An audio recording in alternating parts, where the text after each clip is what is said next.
देखो, इलेक्शन हार गई तो अब इनके लिए ना सारे के सारे हिंदू ही गद्दार है, क्योंकि अब ये हिंदुओं को ही गद्दार कह रहे हैं और अगली बार इन्हीं गद्दार हिंदुओं से वोट मांगने आ जाएंगे, क्योंकि इनका तो खुद का दीन ईमान होता नहीं है बीजेपी वालों का। क्योंकि कभी जैसे हर जगह कोई गाली देते रहते हैं, हारने के बाद जीत जाए तो फिर पूंजीपतियों का विकास, आम जनता को ठोकना, ज़बरदस्ती करना, मार देना। तो इनका यही काम है, खुद मलाई खाना, फिर दूसरों को गालियाँ देना, गद्दारी करना, गद्दार बता देना, देशद्रोही बता देना।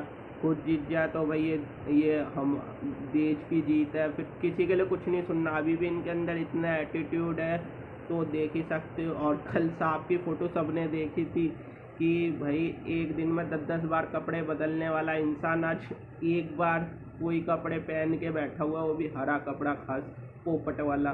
तो बन गया एक अकेला सब पे भारी। अब देख रहे हो, मैंने तो कह रहा हूँ मजबूर है, मजबूर। अब बैसाखियों के सारे चल रहे हैं तो इसको इसकी औकात पता चल गई है, और ये ज़्यादा बहुत ज़्यादा करते थे, हिंदू मुस्लिम मुस्लिम। वो देखो इनका चंद्रबाबू नायडू 1 लाख रुपए दे रहा खटाखट खटाखट खटाखट हर सब्सिडी को, और उसका साथ दे रहा तुम्हारा भगवान, अंधभक्तों का भगवान मोदी। क्या कहोगे इस बारे में? क्योंकि अंधभक्तों को कभी फर्क नहीं पड़ता, उन्होंने हर चीज़ को मास्टर स्ट्रोक से जोड़ दिया था। कुछ भी हो जाए, इसके पीछे दूरगामी सोच है, मास्टर स्ट्रोक है, ये है वो है, फलान ठिकाना। मतलब हर चीज़ को हार जाए तो भाई ये गद्दार है, हिंदू ही गद्दार है, जयचंद है, ये है।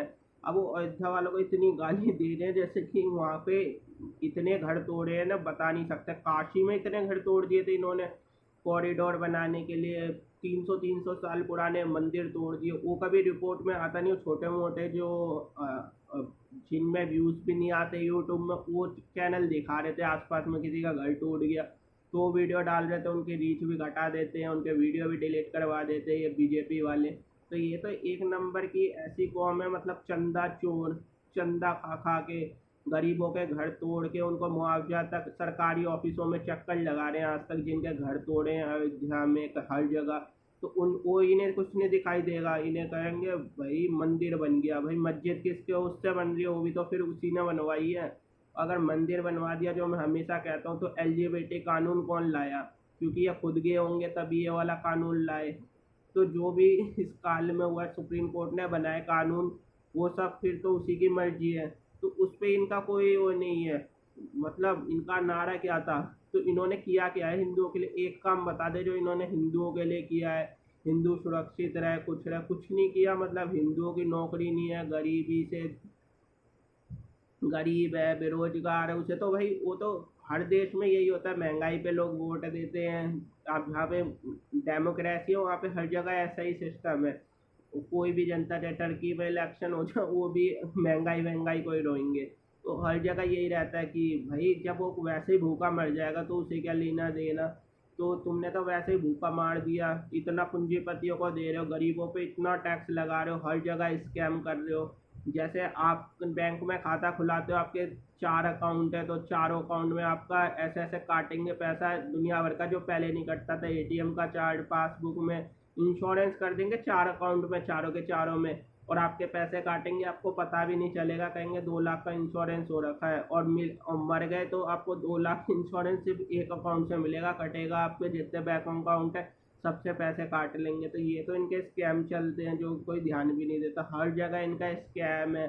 क्योंकि बीजेपी वालों ने हर चीज़ पे टैक्स लगा रखा है। जैसे रिचार्ज पहले फ्री होता था इनकमिंग, तो इसमें तो इनकी पूरी घूस मिलती है। जो ये बैटिंग ऐप चल रहे हो उनमें इनको पैसा मिल रहा है। जो इंस्टाग्राम पे आप रील्स देखते हो जिसमें पूरा का पूरा सॉफ्ट फोन बेची जा रही है, वो सब इन्हीं के काल में हुआ है। क्योंकि ये खुद चरित्रहीन लोग हैं, क्योंकि इन्हें तो हर जगह से पैसा कमाना है, और ये इन्हें दिखाना है कि हाँ भाई हम इकोनॉमी में वो बन रहे हैं, ये बन रहे हैं।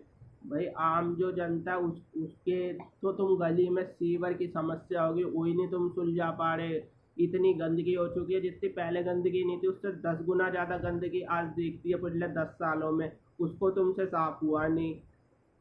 किस बात की तुम बात कर रहे हो? थोड़े बहुत जो तुमने रोड वोड बनाया उसमें 1,000 करोड़ की जगह तुमने 10,000 करोड़ लगाए हैं। उधर तुम 9,000 रुपए की चंपत खा रहे हो, हर जगह पे तुमने पैसा खाया है।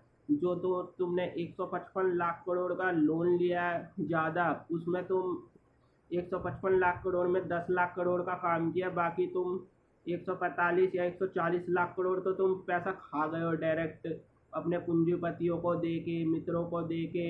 और तुम तो एजेंट हो वैसे भी, तो तुमको किस मुंह से गद्दार बोलते हो? तुम खुद स्वयं में गद्दार गद्दार गद्दार हो। तो तुम्हारे जैसा कोई बीजेपी में मतलब ये ऐसे ही है, मतलब खुद कुछ भी करे तो सही, दूसरा कोई बोल दे गद्दार गद्दार। इनको और कुछ आता नहीं गद्दार के सिवा बोलने के, क्योंकि इन पे कुछ काम गिलाने के लिए नहीं है। जो बड़े बड़े जो इनके मंत्री है वो तो बात करेंगे नहीं, जो इनके सरकारी यूट्यूबर चैनल है उधर भी आपने कुछ प्रश्न पूछ लिया ना तो आपको सीधा ब्लॉक मार देंगे, कहेंगे वो देखेंगे नहीं, अच्छा ये जरूर ऐसा है तो जरूर। ये तो इतना मिर्च मसाला लगा के आपको परोसेंगे, हर जगह आपको बता देंगे कि यही मास्टर स्ट्रोक है, इसके बहुत अच्छे परिणाम मिलेंगे, देश इसके आगे बढ़ेगा, ये होगा होगा। कुछ नहीं होना। आपकी जैसी स्थिति उससे भी बद से बदतर हो चुकी है, आप देख रहे हो। क्योंकि आज आप देख रहे हो जितने फॉर्म आ रहे हैं सरकारी जॉब के सारे पेपर लीक हो रहे हैं, तो उसके कारण, क्योंकि ये तो बेसिक समस्या है जो लोगों की आम समस्या चलती आ रही है, उस पर कोई बोलने को तैयार नहीं है, क्योंकि सारे को सारे पेपर ही लीक हुए हैं। कि नौकरी किसको मिल रही है और लगनी भी नहीं है, एआई आ चुका है। जो इस पे तो कोई बोलेगा नहीं, एआई पे इन पे कोई बात नहीं करेगा, क्योंकि जॉब चाहिए नहीं। और जो जॉब मिल भी रही है वो 20 से 25 हज़ार की जॉब मिल रही है, उस पर तुमने टैक्स इतना लगाया, कोई जा रहा है आ रहा है, 2,000 रुपये किराया लगेगा, 4,000 का खाना खा लेगा, फिर वो कमाएगा क्या, खाएगा क्या, कपड़े कितने का खरीदेगा, लाइट का बिल कितना देगा। तो उस किराया पे रह रहा है तो उसकी तो वैसे ही हालत खराब है। तो तुमने जनता को तो बिल्कुल चूस लिया है, निचोड़ लिया है। बीमार पड़ गया तो ऐसी के तैसी, तुम क्या तो आयुष्मान कार्ड बना दिया, 70 साल से ऊपर वाले को भी मिलेगा, जाके बुढ़े तू अपना इलाज करा, तू भी 70 से ऊपर का, तेरे को भी डायमेंशिया की बीमारी हो, तेरी शक्ल बता रही है, तू खुद जा इलाज करा आयुष्मान कार्ड वाले में, जाके लाइन में लग के पता चल जाएगा तेरे को तेरी औकात। और ये कह रहे हैं ना उसमें इतने परिवारों को दे दिया, वो मिलता है जिसके पास घर में मोबाइल नहीं है, फ्रिज नहीं है, टेलीविजन नहीं है। और इनका आंकड़ा है कि ये इतने परिवारों को मिला है, यानी हमारे देश में 40 करोड़ लोग कम से कम ऐसे हैं जिनके पास मोबाइल भी नहीं है, फ्रिज भी नहीं है, टीवी भी नहीं है। चलो मोबाइल का हटा दो, टीवी भी नहीं है, फ्रिज भी नहीं है, इतने गरीब लोग हैं। और तुम कहते हो डंका बज रहा है, भारत समृद्ध हो रहा है, ये हो रहा है, वो हो रहा है, फला हो रहा है। कुछ नहीं हो रहा। आज भी देश में 100 करोड़ लोग देखोगे ना तो उनकी आय इतनी कम है ना कि वो अच्छा खाना नहीं खा पाते, न्यूट्रिशन की कमी है। जाके चेक कर लो, शकल देख लो, इंडियनों को कितने लोग 2 टाइम का खाना खा पा रहे हैं आज भी, क्योंकि खाना ही नहीं मिल रहा पौष्टिक आहार। जो तुम अपनी फालतू की बातें बताते रहते हो, जैसा खुद जी रहे हो, कहते हो आखिरी आदमी तक हम ये देंगे, आखिरी आदमी तक पहुंचाएंगे। आखिरी आदमी तक तुम कभी मिलने भी आओ, कभी उससे उसका हाल पूछा है? कभी कोई मंत्री किसी ने देखा है किसी भी पार्टी का कि हाँ भाई उसने उसकी पूछा है? जो तस्वीर भी दिखाएंगे ना वो सिर्फ मीडिया की हेडलाइंस दिखाने के लिए कि हम तो गरीबों के साथ हैं। और सब जितने भी थे जी हजूरी में लगे हुए थे, जी हजूर जी सरकार, किसी कोई क्वेश्चन ही नहीं पूछ रहा था। आप देख रहे हो तुम्हारे भगवान का क्या हाल हो चुका है बुढ़े का। तो वो सही में सफ़ेद दाढ़ी वाला बुढ़ा अब कुछ दिनों बाद सदमे में चला जाएगा। वैसे ही इनका एक पुराना अटल बिहारी वाजपेयी था, उसकी तभी भी लोग आज भी इज्जत करते हैं इससे ज़्यादा, क्योंकि वो इतना नहीं था लेकिन वो भी सदमे में चला गया था हार के बाद। वो भी ऐसे ही सपने देख रहा था शाइनिंग इंडिया के, ये इसके उसके, तो वो भी हार गया था। उसके बाद कभी नज़र नहीं आया, कभी रैली वैली एक आध बार नज़र आया था बस, उसके बाद उसने शक्ल तक नहीं दिखाई। और इसकी तो एक हार से ये हालत हो गई, जबकि स्क्रिप्ट मिली हुई होती है। आप साथ में पप्पू को देख सकते हो, कितनी सारी हर चुनाव हार जाता तभी भी खड़ा हो जाता है। वो स्क्रिप्ट से इतना रोता नहीं है, मतलब वो आज भी खड़ा हो गया, फिर से हंस रहा है हार में भी।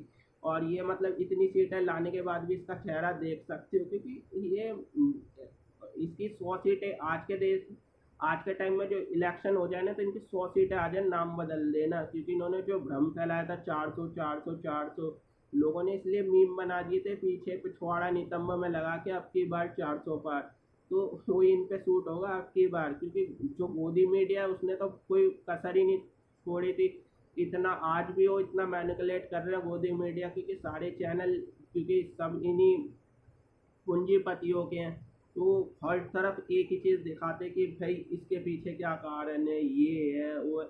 लेकिन कुछ होता नहीं है देश का, मतलब वो देश के जो मुद्दे होते हैं, जो लोगों से जुड़े हुए होते हैं, उससे कोई उनका सारोकार नहीं है। फालतू के मुद्दे उठाते रहते हैं। भाई आर्यन खान जेल में चला गया, उसे 1 महीने तक दिखाएंगे, उससे लेना देना क्या किसी का।